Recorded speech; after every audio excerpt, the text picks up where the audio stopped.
Assalamualaikum warahmatullahi wabarakatuh. Saya Zahra Listianingsih dengan NIM 123803024. Di sini saya akan memenuhi tugas ulangan akhir semester mata kuliah Administrasi Publik.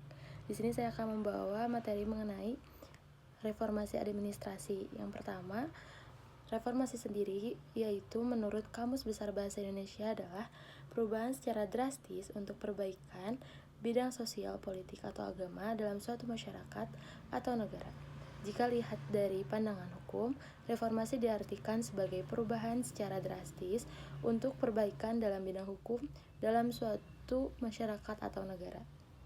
Kemudian, reformasi administrasi adalah upaya untuk melakukan perubahan yang sistematis dan terencana dalam manajemen dan pelaksanaan administrasi pemerintahan. Konsep reformasi administrasi memiliki pengertian yang luas sehingga tidak dapat dijelaskan dalam satu konseptual normatif. Pertama,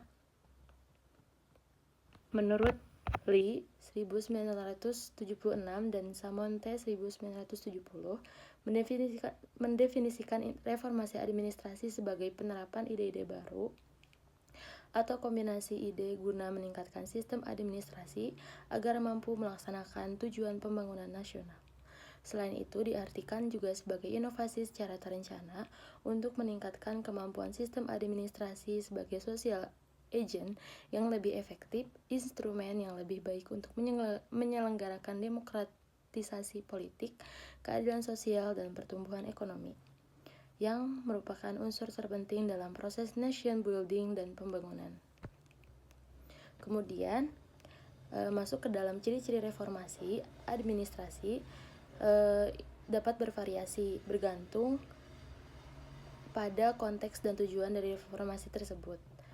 Namun, beberapa ciri umum dari reformasi administrasi meliputi yang pertama yaitu transparansi, yaitu reformasi administrasi ditandai dengan upaya untuk meningkatkan transparansi dalam penyelenggaraan pemerintahan, pengelolaan sumber daya publik, dan pengambilan keputusan.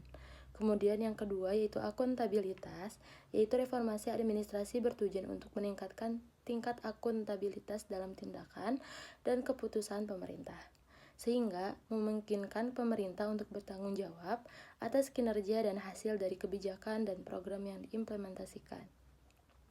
Yang ketiga yaitu ada efisiensi dan efektivitas, di mana reformasi administrasi menekankan pentingnya penggunaan sumber daya yang efisien dan efektif dalam penyelenggaraan pelayanan publik dan pelaksanaan kebijakan.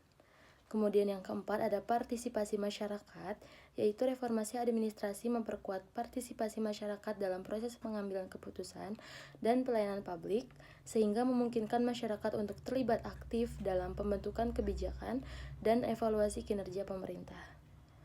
Yang kelima, ada pemberdayaan sumber daya manusia, yaitu di mana reformasi administrasi mencakup upaya untuk meningkatkan kapasitas dan kualitas sumber daya manusia dalam pemerintahan, termasuk melalui pelatihan, pengembangan keterampilan, dan penghargaan terhadap kinerja yang baik.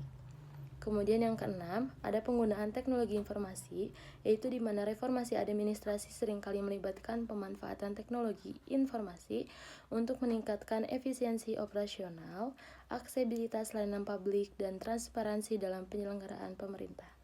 Kemudian yang ketujuh, ada kemampuan adaptasi, yaitu di mana reformasi administrasi memerlukan kemampuan untuk beradaptasi dengan perubahan lingkungan eksternal dan internal yang terjadi, termasuk dalam hal perubahan regulasi, kebutuhan masyarakat, dan pengembangan teknologi. Nah, ciri-ciri ini mencerminkan upaya untuk meningkatkan kualitas dan kinerja administrasi publik dalam menghadapi tantangan yang kompleks dan dinamis dalam era modern. Kemudian ada konsep administrasi mencakup manajemen dan pengelolaan sebagai aspek organisasi atau entitas, baik itu pemerintah, bisnis, maupun organisasi non-profit. Berikut konsep dan ruang lingkup administrasi menurut para ahli di Indonesia.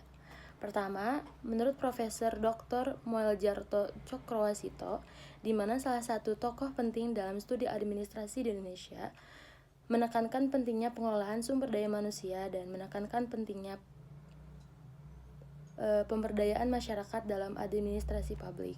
Kemudian menurut Profesor Dr. Budi Susilo Supanci, di mana ahli administrasi publik yang mengemukakan pentingnya reformasi birokrasi untuk meningkatkan efektivitas dan efisiensi pelayanan publik di Indonesia. Dan ketiga, menurut Profesor Dr. Jumila Hadiwijana, di mana memperkenalkan konsep administrasi perkotaan yang mengkaji pengelolaan kota-kota besar di Indonesia, termasuk dalam hal perencanaan, pengelolaan, sumber daya, dan pemberdayaan masyarakat perkotaan. Ruang lingkup administrasi meliputi beberapa aspek utama. Yang pertama ada perencanaan, di mana merupakan proses penetapan tujuan, strategi, dan kebijakan organisasi untuk mencapai visi dan misi yang telah ditetapkan. Kemudian yang kedua ada organisasi, yaitu meliputi desain struktur organisasi, pembagian tugas dan tanggung jawab, serta pengaturan hubungan antar bagian dalam organisasi. Yang ketiga ada pengarahan atau leading, di mana merupakan upaya untuk memotivasi, mengarahkan, dan mengawasi kinerja individu dalam tim dalam mencapai tujuan organisasi. Kemudian ada pengendalian atau controlling, di mana meliputi pemantauan, evaluasi, dan perbaikan terhadap kinerja organisasi, serta pengendalian terhadap sumber daya dan proses agar sesuai dengan standar yang ditetapkan.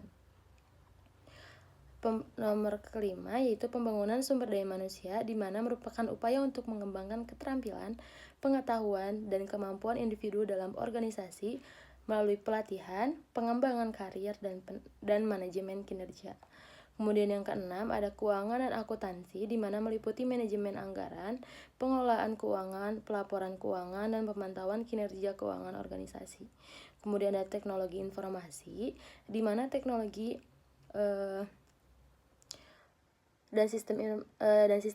teknologi dan sistem informasi untuk mendukung operasi dan pengambilan keputusan organisasi. Dan yang terakhir ada hubungan luar, yaitu stakeholder relation, yang meliputi interaksi dan komunikasi dengan berbagai pihak yang terkait dengan organisasi seperti karyawan, pelanggan, mitra bisnis, dan masyarakat umum. Sekian pemaparan mengenai reformasi administrasi dari saya. Mohon maaf jika banyak kesalahan dalam pengucapan kata, dan kurang lebihnya saya ucapkan terima kasih. Wassalamualaikum warahmatullahi wabarakatuh.